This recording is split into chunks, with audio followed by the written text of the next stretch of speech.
Going Nowhere. Episode 3. Paralysis.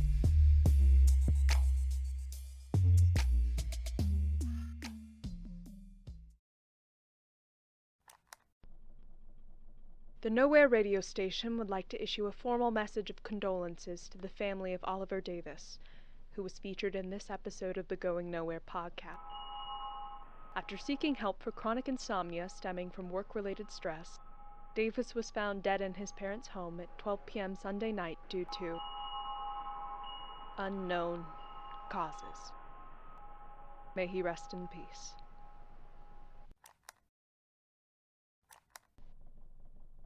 First and foremost, my apologies, listeners. This is a shorter case today. Not that it's of any relevance, but I work at Holy Moly, that donut shop on Briar Avenue, and one of my coworkers was hospitalized, so I've had to pick up shifts for him recently. And I don't really know what happened, but I know it was bad, and I'm likely going to have to cover for him for a while. So I haven't really had time to research a longer case. Anyway, with that bummer out of the way, we are taking a close look into the agriculture of Nowhere. Now, as someone who is friends with a junior member of the Nowhere Historical Society, shout out to Ellie. Yeah. Anyway, I've witnessed my fair share of old, musty farmers' almanacs. And up until 1978, there's been a constant spread in the almanacs about what to do when pest season starts, how to protect your crops, etc. But after that, nothing. No mention of it. Oh crap, I forgot to turn my phone off.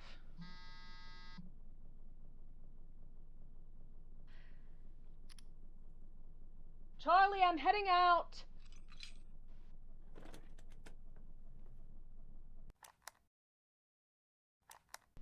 Okay. Now can you, just state real quick that you agree to what you've told me being recorded on tape?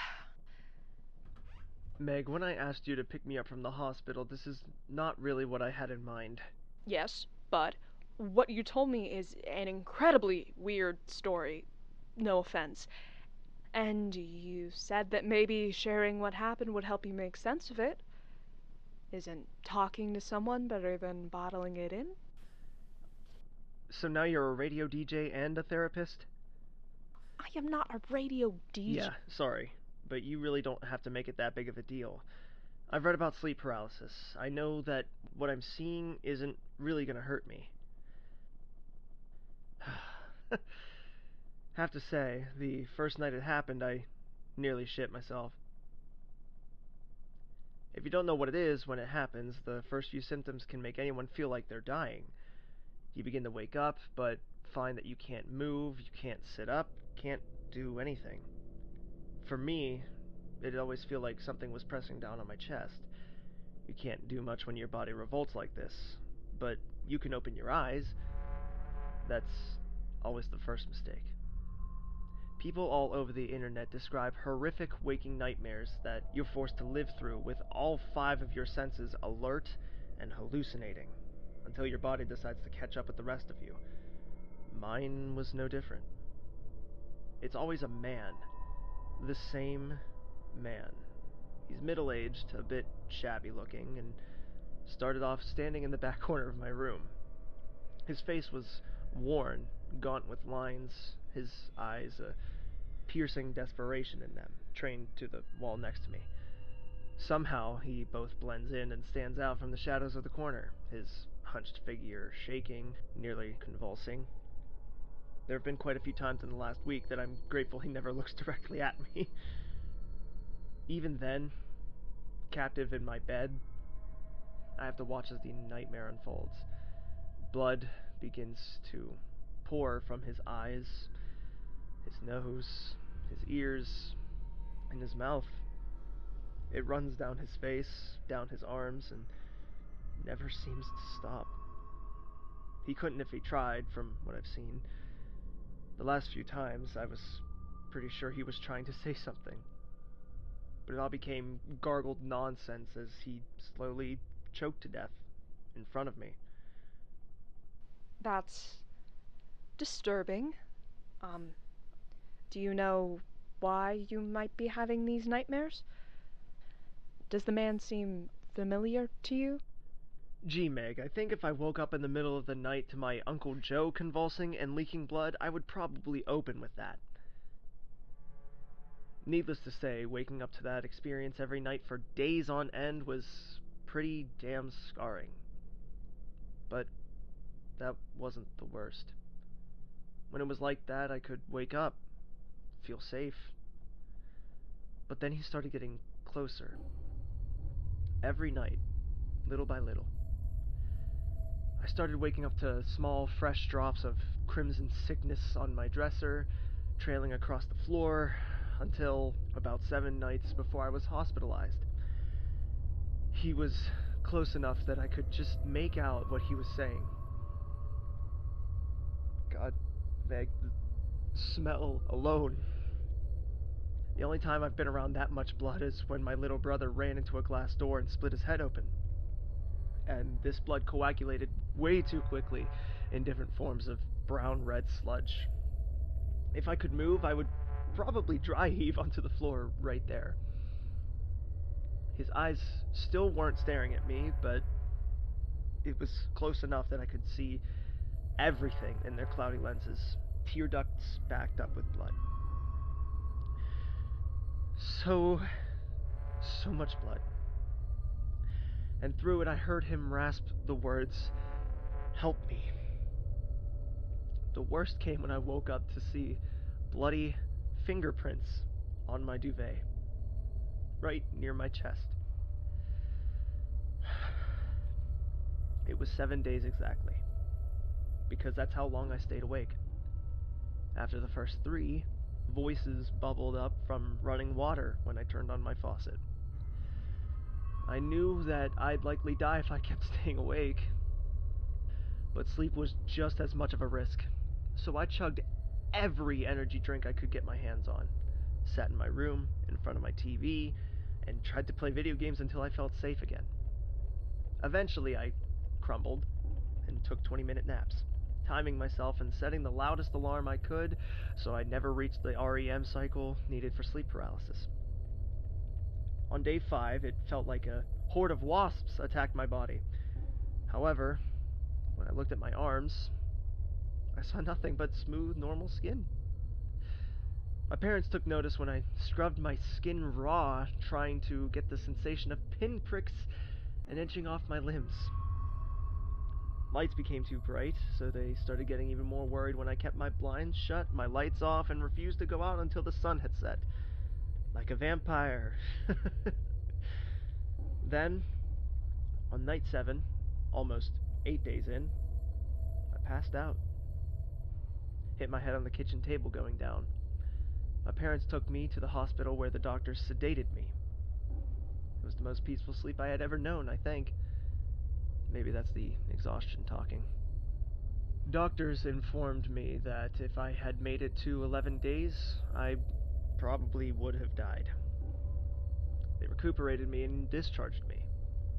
My parents both work, same as yours, so I had to call someone to pick me up. Figured you weren't doing anything, made the mistake of mentioning any of it to you, and here we are, all caught up. Listen, Meg, I'd appreciate it if you didn't tell anyone at work about this, okay? It's none of their business. Yeah, yeah, of course. Great. Well, I did my story for your little project. Will you drive me home now?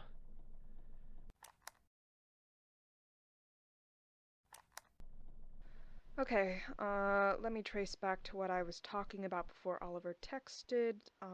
Bugs, seasons. Right! Seasons don't exist. Okay, backtracking.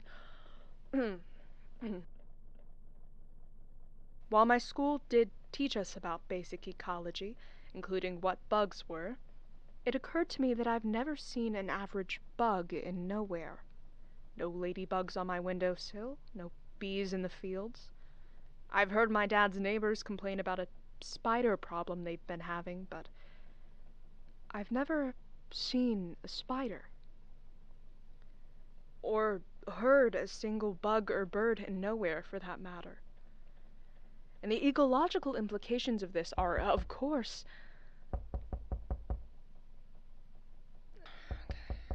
That's fine. That's fine. I'll just edit this part out anyway.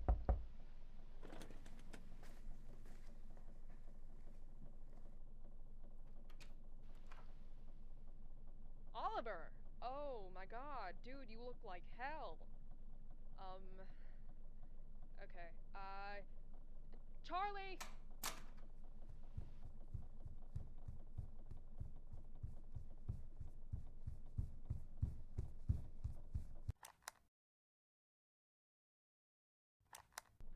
But Oliver. it wouldn't make any sense. Okay, Oliver. Would it? Oliver. No, that's not. Okay, that's okay, not... Oliver. Let's take a deep breath and try this again. Can you tell me what's wrong? I lied. I'm sorry, I lied to you. I don't even know if you can help me, but you're the only one I told about the man, and now, Meg, I think I might die. So, I'm guessing you did know him. Vaguely. If he's who I think he is, then this all makes a lot more sense. It also makes everything a lot more real than I'd like it to be. I've been out of the hospital for a week, but he hasn't stopped. Now he's not only in my room, he's in every bit of sleep I managed to snatch, bleeding from behind my eyelids. Oliver, can you please tell me who he is? When I was 12, before my dad decided it was too much trouble, he'd drive me to gymnastics class on Saturday night. It was nice, spending quality time with him in the car.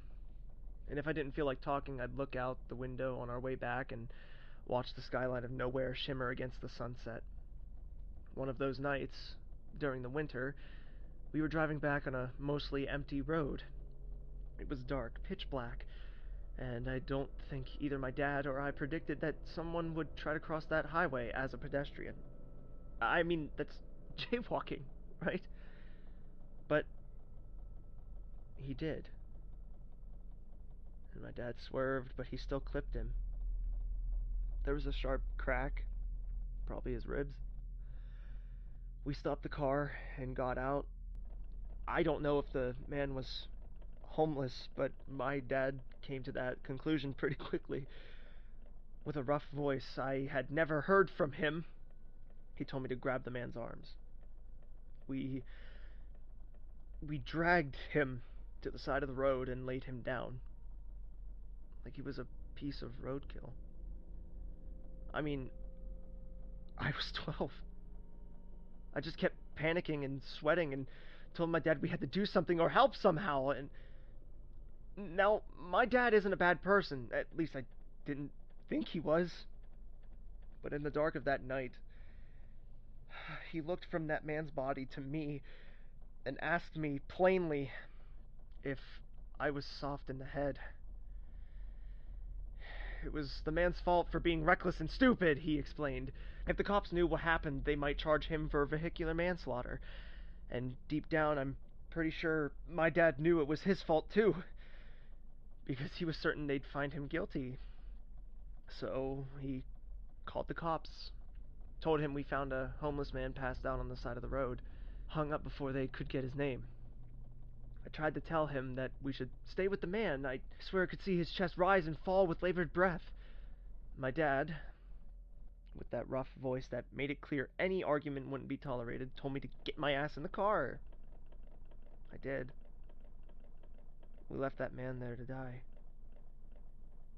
I know it in my heart that he did die, and it was our fault. Never could look at my dad the same afterwards, because you'd never expect that of an average working class English teacher, would you? You'd never guess that him and a 12-year-old he brings into Dairy Queen are murderers. They say you don't truly know someone until you see the absolute worst of them. Well, I've wished every day Since then, I could unsee that side of my dad. Oh my God. But, I mean, this was years ago. I don't doubt that you felt terrible about it, but what I'm not getting is why the nightmares would be starting now. And I might have an answer for that as well. Once I got my license, I'd drive out once a year and pour one out for the old man. This year, though, I've been busy. Guilt, like a tumor in my chest, has just been pushing at me ever since. It hurts, Meg. It really, really hurts. I think he's making it hurt more, though. Meg, is this just gonna be like this forever? Or is he gonna suffocate me too and watch me as I die? The only thing I can do to keep him back is stay awake.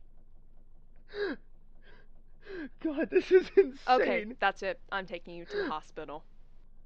Oh, like the day did so much good last time. I'm not letting you kill yourself with sleep deprivation. And if you don't think a hospital will help, then I'd really like to know what you think I can do. You have connections. What connections? I don't have any connections. In nowhere. So I figured you'd be able to figure out if this was some curse or something. Who do I even talk to? You're super close with Ellie, the chick who works at the museum, right? She must know. They are not going to be any help. Right. Sorry. To be honest, Meg, I came to you because you're my friend. And I really need a friend right now. Okay. But we're going to do things my way. Grab an iced coffee out of the fridge. Let's go see if we can fix this. Sorry, listeners. There will be no episode this week. I've got some, personal matters to attend to. While I'm gone, open up a window and listen. Just listen. Note what you can hear, and everything that you don't. Stay curious, nowhere.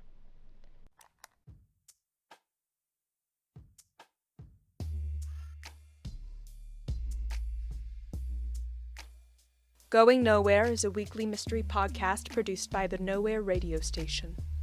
In this episode, Oliver Davis was played by Eric Smith, at SmittySmashVA on Twitter. Charlie Lyle was played by Rose K. Morgan, at Rose K. Morgan on Twitter. Make sure to subscribe to catch the next episode. Rate and review us on iTunes, or leave us a like. Your support genuinely helps. Follow us on Twitter and Instagram at nowhere_pod. Thank you. Have a wonderful day.